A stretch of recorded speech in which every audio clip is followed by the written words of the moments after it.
chance of a lifetime. Like, when do you get to go 40 days on the ocean in a little tiny craft and explore the coast of Australia? It's pretty amazing.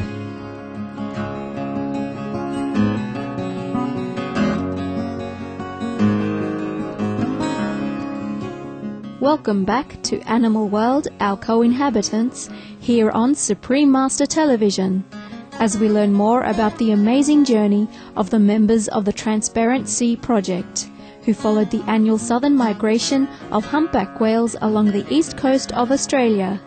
The goal of this 700-kilometre sea voyage by sailing kayak from Byron Bay to Bondi Beach was to draw public attention to the huge danger the migrating whales face from whaling ships and the pollution of the oceans by humankind. It was also to highlight the need to safeguard other marine life, such as dolphins, and the importance of keeping beaches clean.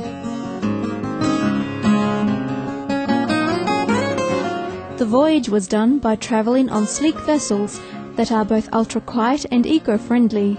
Apart from the 4 main sailing kayaks that made the journey, an additional sailing kayak was made available for guests to accompany the crew for short segments of the trip. There's these little crafts, Hobie sailing kayaks, and they're 16 feet long and about 10 feet wide. They're a trimaran basically, which is 3 hulls, and they have pedal power and they have a sail, and you can steer them really easy, strap your surfboard on the side, put all your food on the back and inside the craft.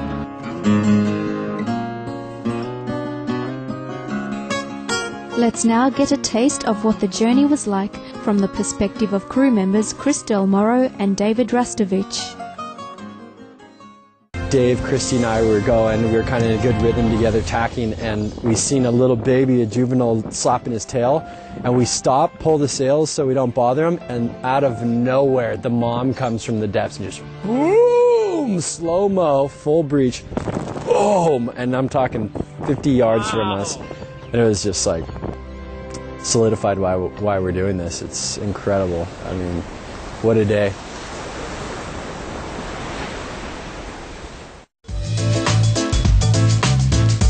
And then we spotted an offshore seamount that was really shallow and really amazing, and then there was heaps of wildlife around it, and then had a dolphin encounter that was just epic. Here they come! Wahoo!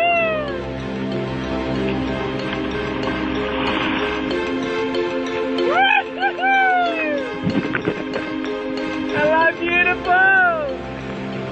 Probably about 10 or so came over to my boat and started bow riding like they do on powered vessels, and I was just losing it because we hadn't had any interactions with dolphins yet, so we were all starting to wonder if they were weird, like, you know, wary of the crafts and things, if they were a bit scared of them. But these guys were coming under the boat, like literally 2 feet away, and then under the nose of the boat, like right under the front, and I was pedaling as fast as I could, had all my sail out just to try and keep them interested, you know, because we're pretty boring really, we can't communicate with them.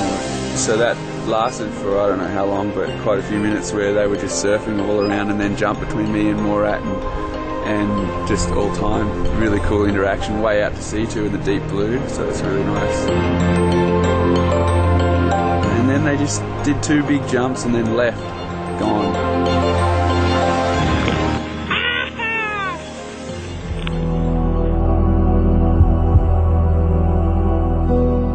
Many whale species are endangered, particularly the humpback. At one point in recent history, they were hunted nearly to extinction. We have much to learn from these highly intelligent beings, as David now points out, using one important example. It's interesting the words we use in our culture as humans in all areas of human language. We're very small in comparison to the whale's vocabulary and how much they communicate.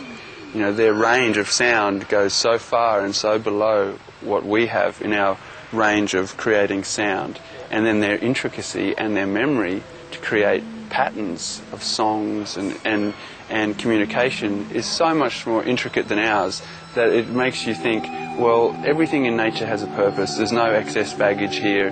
You have what you need in nature, right? So they need to talk about something. They need to be communicating for some reason on such an intricate level. And so, you know, I think for us as humans to be in the vicinity of a creature that has such a need to communicate, you know, is an incredible experience.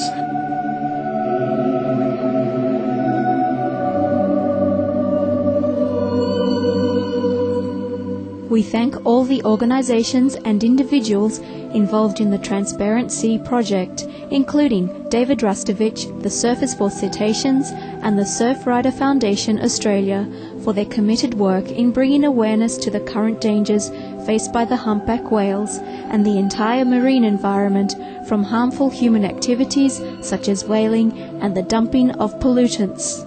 Through initiatives like these, may we all soon awaken and forever seek to safeguard and preserve the aquatic environments and their inhabitants. For more details on the Transparent Sea project, please visit transparentseavoyage.com. Please join us again tomorrow on Animal World Our Co-Inhabitants for the second and final part of our program profiling the Transparent Sea project. Friendly viewers, we've enjoyed your company today on our show. Up next is enlightening entertainment after noteworthy news. May the soulful melodies of the ocean always fill our spirits with love. For more details, please visit www.suprememastertv.com/AW.